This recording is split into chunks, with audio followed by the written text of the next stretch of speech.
So I've created videos in the past showing how to install the Berkey spigot, whether it's the BPA-free plastic one or the official Berkey stainless steel one.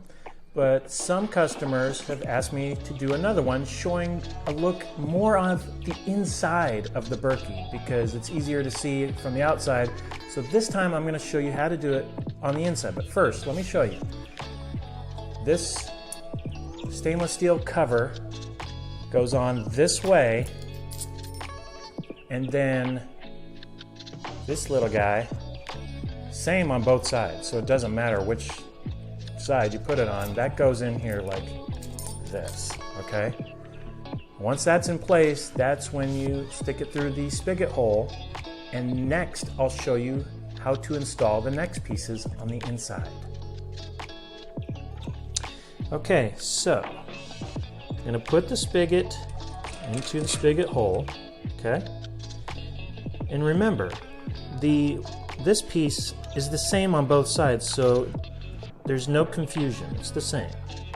So I'm just going to put this on like that, okay? Just like that, nice and snug.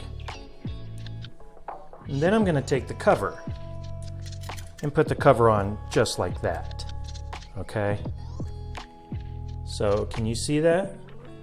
We've got the washer and the cover put on just like that, nice and snug. And then I'm going to take this, here, let me show you, this. And we are just going to screw that on, hand tight only.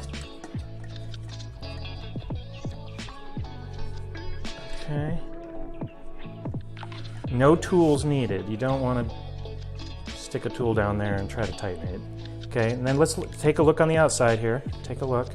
And then again, for that extra tightening, I'm just turning it so that it's nice and snug and there will be no leaking. And that's exactly how you install the Berkey stainless steel spigot.